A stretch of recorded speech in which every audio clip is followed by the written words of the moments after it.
Welcome to the LEC post-game lobby after an eventful ending to the first round robin. I'm Drakos, joined by Caedrel.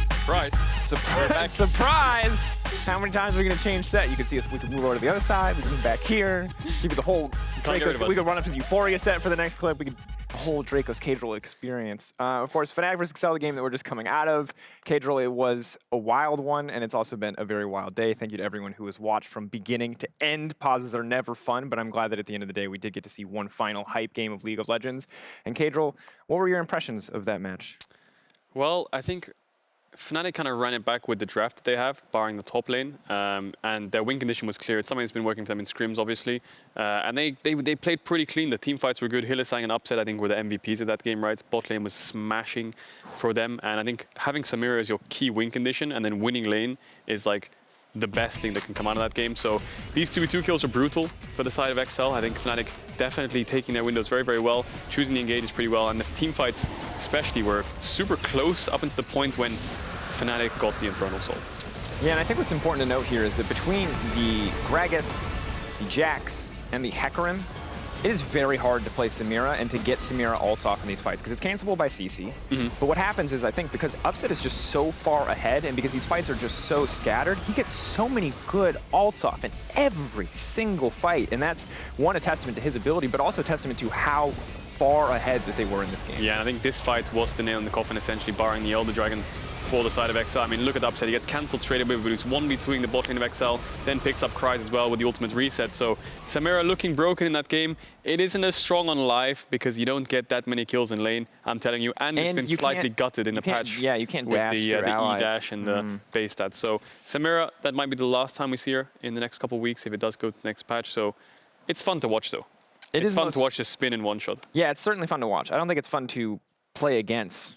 I would still probably ban it every time out of the trauma that I've experienced on these last 3 patches, even if it has been absolutely gutted on live. But at the end of the day, still an incredible win for Fnatic. And ultimately, while it was a difficult game, a difficult set of games for both Fnatic and Excel, Fnatic will come out on top, 6-3 overall. But the top of the standings is where I want to direct your eye. G2 Esports and Rogue, 7-2. G2 Esports finding the win today. Caedrel, this was, I feel like G2 when they play against another top team are like another beast entirely. Yeah, I feel like when they play against a top team, they play to win and they play to really try hard and draft everything. Even though the draft is quite questionable, a bit off meta in the sense where they're playing 1-2-1 in a team fight composition, meta-orientated game. I think that the way they executed it was flawless, especially against a top team like Rogue. So it was almost like a G2 playoffs buff that we saw there, like a little essence. But I think the interesting thing to me about the standings is you've got like G2, Rogue, and Fnatic just behind them, and then Mad Lions and Schalke. So the top 5, although there are small gaps in between them, is looking quite clear, I think. Yeah, and I think when you look back, especially at Mad Schalke as a game overall, it's crazy to see what that's going to look like and how that's going to evolve overall, because both those teams kind of have a chip on their shoulder. Mad kind of got left behind after their performance at World in the Mad Rogue discussion. Those teams were 3 and 4 respectively. And Schalke, another team that's like, are they more than the Miracle Run?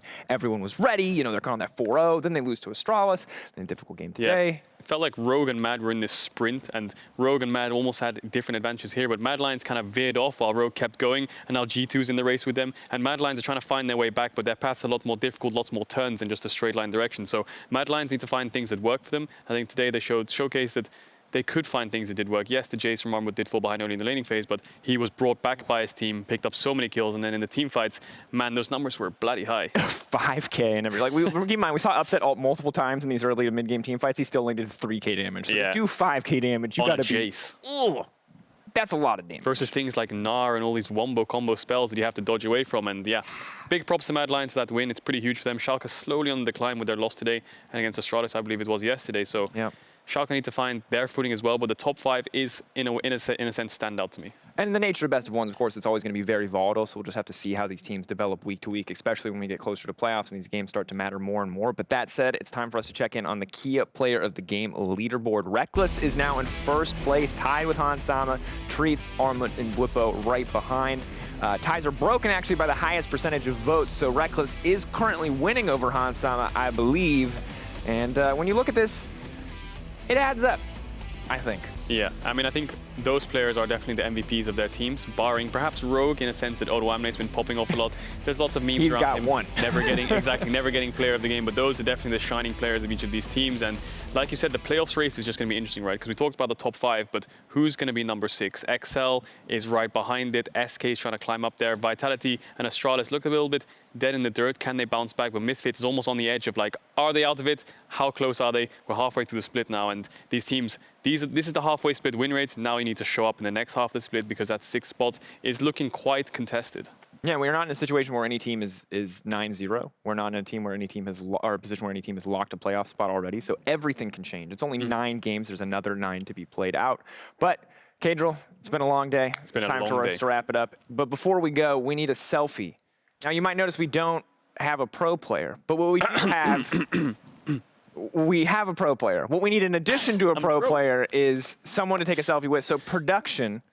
On behalf of you and your wonderful dealing with the pause and all of the insanity today, could you maybe let's with production, let's do it. With the make sure I do this right since I'm holding on to these things. Hello, production. Hello, all you guys at home. Oh my God, if I take a picture of this camera, it's gonna be so embarrassing. All right, let's get it. Thank you so much for watching, everybody. LCS is on right now. This has been LEC Week 4. We'll be back next week for Week 5. In the meantime, here is the selfie. Let's go. I'm really bad at smiling in these selfies. I'm the worst photogenic person on the planet. We got it. Thank you so much for watching today. Sorry again for the pause, but we hope you enjoyed each and every single moment. We'll be back next week with more LEC action. Never stops. It never, ever stops. But in the meantime, go check out LCS. Why not? NA, kick W. Can you beat those games? Can you beat those EU games that we just had? I don't think so.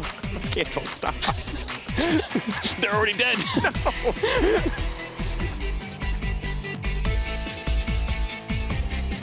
Thanks for watching! The barely rolling the ball.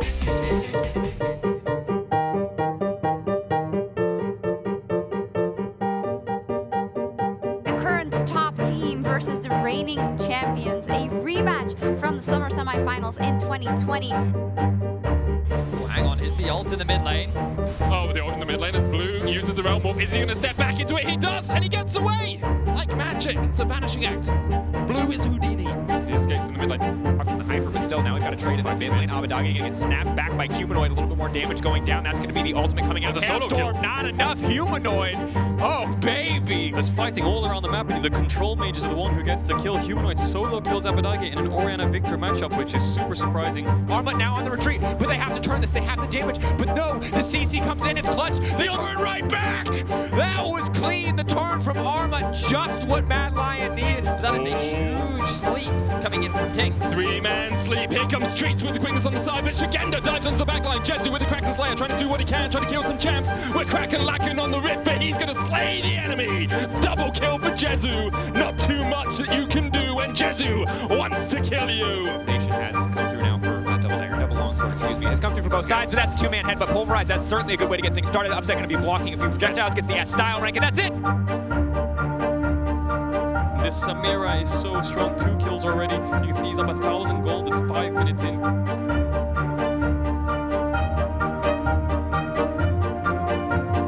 will have our match of the week, G2 and Rogue. So there's no way out of this one for Otawamni. He gets locked up, he gets taken down.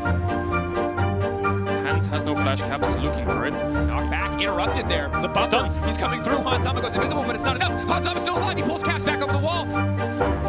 Caps. But Caps is just going on an absolute rampage, my God. G2 will find the game and tie up first place with Rogue, 7-2.